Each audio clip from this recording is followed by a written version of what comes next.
గాయత్రి లోపల నిద్రపోతుందండి. రండి.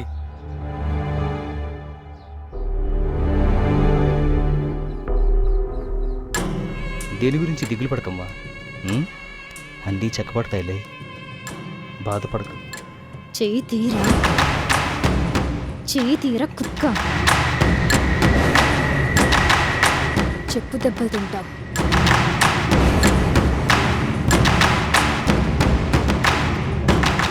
ఏమంటుంది ఇది? కాఫీ తాగి వెళ్దురులే.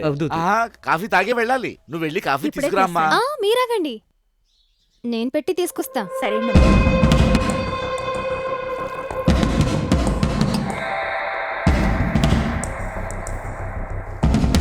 మేము ఇబ్బందుల్లో ఉన్నామని ఇంత దూరం వచ్చారు, చాలా సంతోషం. తీసుకోండి తీసుకోండి, తాగండి తాగండి.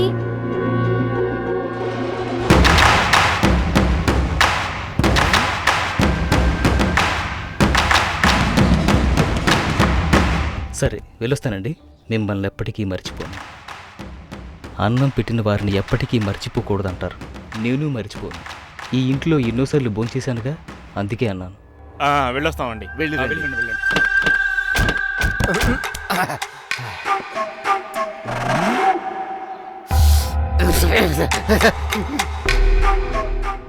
వీళ్ళిద్దరిలో ఉన్న సమస్య ఏంటి?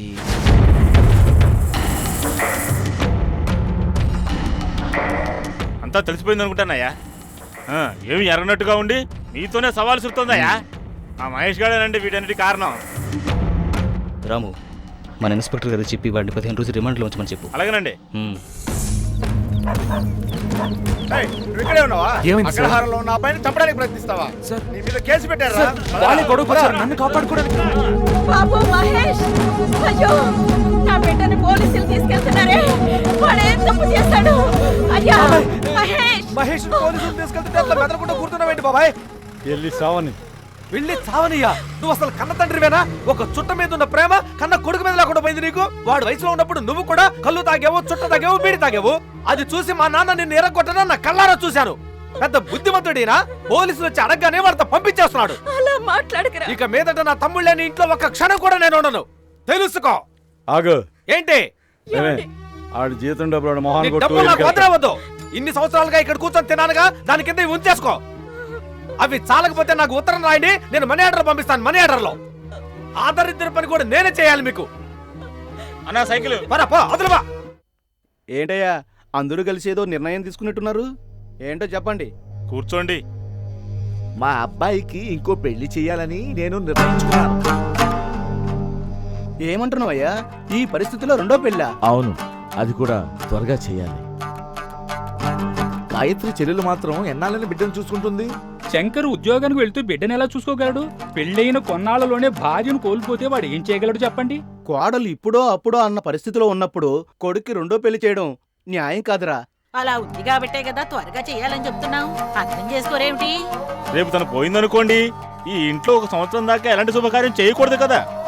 రేపు ఆ బిడ్డకి తల్లి అంటూ కావాలి కదా, మనం మాత్రం ఎంతకాలం సాయం చేయగలం? గాయత్రి చాలా మంచి అమ్మాయి. ఈ విషయం తనతో చెప్తే తను సంతోషిస్తుంది. వాళ్ళ ఆయనతో తనే మాట్లాడి ఒప్పిస్తుంది. భర్త సంతోషంగా ఉండాలనే కదా ప్రతి భార్య కోరుకునేది.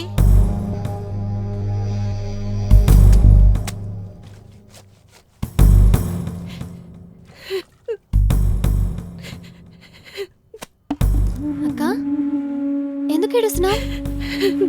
నాకిప్పుడే చచ్చిపోవాలనిపిస్తోంది. నా బిడ్డని తలుచుకుంటేనే భయమేస్తోంది. నా బిడ్డ అంటున్నావు. వాడు నా బిడ్డ అని చెప్పానుగా. నీకంటూ ఒక జీవితం వచ్చినప్పుడు నువ్వు దాన్నే కదా చూడాలి. ఎందుకక్క అలా మాట్లాడుతున్నావు? నాకు ఊహ తెలిసిన దగ్గర నుంచి నువ్వేగా నన్ను పెంచావు. నేను నీ బిడ్డను పెంచలేనా? ఇంకలా మాట్లాడుకు. నిన్ను నేను ఒకటి అడగనా? నువ్వు చేసి పెడతావా? చెప్పక్క. నేను చెప్పి నువ్వు కాదన్నావంటే నేను తట్టుకోలేనే. నువ్వేం చెప్పినా ఒప్పుకుంటాను, నువ్వు బాధపడకు. అక్క, నీ మీద ఒట్టేసి చెప్తున్నాను, నువ్వే చెప్పినా నేను చేస్తాను. నా బిడ్డ కోసం నా మొగుడిని నువ్వు పెళ్లి చేసుకోవాలి. చేసుకుంటావా చెప్పు? నా తర్వాత బాధ్యతలన్నింటినీ నువ్వు స్వీకరిస్తే నేను ప్రశాంతంగా వెళ్ళిపోతానే.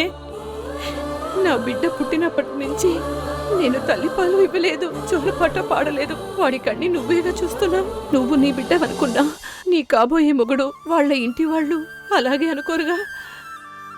వాడిని ఇలాగే వదిలేసి వెళ్ళిపోయానే అనుకో, తరతరానికి ఆ పాపాలు మన కుటుంబానికి కథ వచ్చి చేరతాయి. అందుకనే అడుగుతున్నానే. బావగారు చాలా మంచివారే, నన్ను కంటికి రప్పలా చూసుకున్నాడే, నిన్ను అలాగే చూసుకుంటారు. నువ్వు ఒప్పుకుంటే చాలు, నేను ప్రశాంతంగా కళ్ళు మూసేస్తా. నేను అమ్మ మొహం చూడలేదక్క. నాకు అమ్మవైనా అక్కవైనా అన్ని నువ్వే. నువ్వే చెప్తే అది చేస్తానక్క. అది చాలే. నేను బావగారిని పెళ్లి చేసుకుంటానక్క.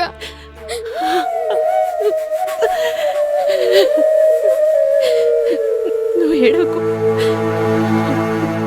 దీనంతటికీ కారణం నేనే. నేను చేసిన తప్పుడు ప్రమాణం వల్లే అక్కకి పాపం ఇలా జరిగింది. నేను చేసిన తప్పుని నేనే సరిదిద్దుకోవాలి. మహేష్ నన్ను అర్థం చేసుకుంటాడు. మీరు వెళ్ళి తనకి చెప్పండి. నీకు పెళ్ళని వాడితే ఎలాగో చెప్పను. చెప్పి చేస్తే పాపం, చెప్పకుండా చేస్తే ద్రోహం. నీ చేసింది పాపమే, అయితే దానికి పరిహారం ఉంది, కానీ ద్రోహానికి పరిహారం లేదు.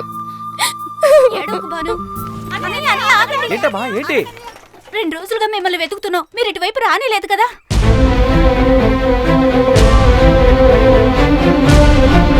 అరే భగవంతుడా, వెంటనే మనందరం బస్ ఎక్కిపోయి మహేష్ గారికి చెప్పొద్దామన్నా. వాడు ఈ రోజేరా రిలీజ్ అయ్యి బయటకు వస్తున్నాడు.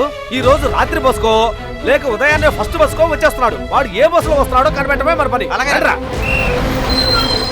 మహేష్ మహేష్ మహేష్ మహేష్ మా ఊరు వెళ్ళడానికి ఒక టికెట్ నేను పోస్ట్ మ్యాన్ రా. సన్నాసి ఎక్కడికి వెళ్ళాడు? పో. ఉన్నాడో లేదో తెలియలేదే.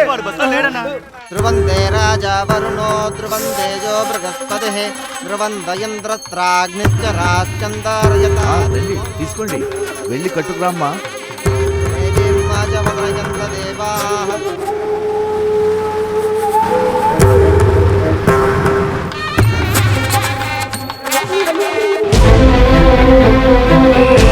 వెతకరా, వెతకండి. మహేష్ వెతకండిరా. బస్ మొత్తం వెతకండి. మహేష్ ఎతకరా. మహేష్ ఈ బస్సులో వస్తున్నాడేమో చూస్తున్నా పెద్దయ్యా. వాడు ముందు స్టాప్ లోనే దిగి పూల తోట దారి గుండా వెళ్ళిపోయాడు. వెళ్ళిపోయాడా? అవును. ఇప్పుడు నేను తిన్నగా పెళ్లి ఇంటికి వెళ్తున్నాను. మీరేం చేస్తారంటే వాడిని తీసుకొని అక్కడికి వచ్చేయండి. వెళ్ళండి.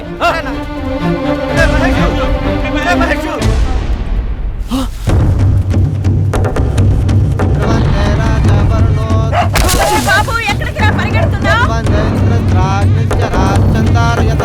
ధ్రువం జాతవేదసే ధ్రువమసోమరాతే యతో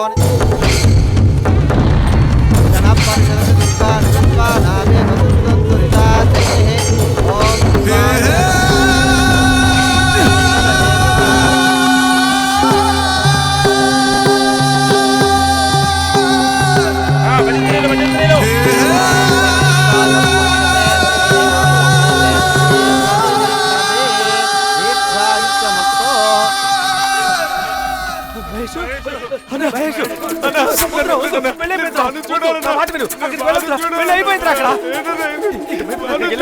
అమ్మాయి జీవితం నాశనం అయిపోతుందిరా. నా మాట విను, అక్కడికి వెళ్ళదు.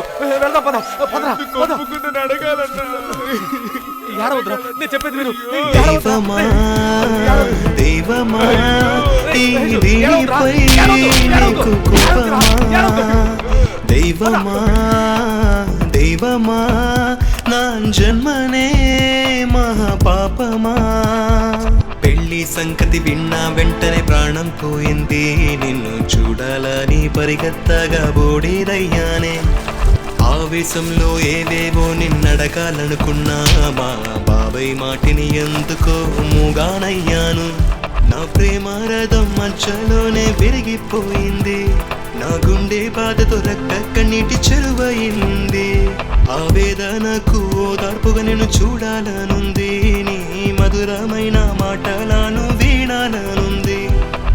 గాయత్రి నాకు ఒక బిడ్డనే ఇచ్చి వెళ్తుంది అనుకున్నా. నీతో కలిపి 2 పిల్లల్నిచ్చి నా బాధ్యతను పెంచింది.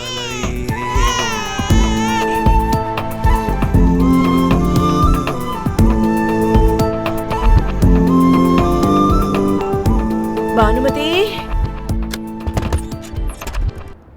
ఎక్కడికి వెళ్ళింది?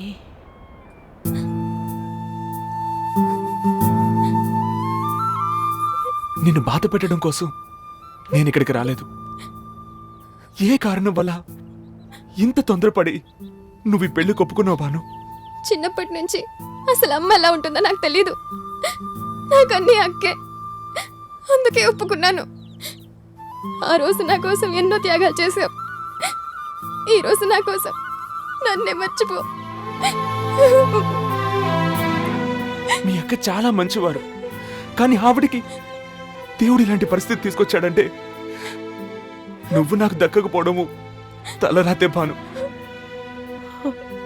కోరుకున్న దక్కలేదన్న ఒక్క బాధ మాత్రమే నాకు, కానీ నీకు కోరుకున్నది దక్కలేదు, కోరుకున్నది బలవంతంగా అంగీకరించాల్సి వస్తోంది.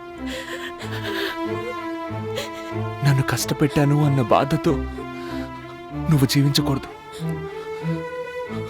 నువ్వు సంతోషంగా ఉండు భాను.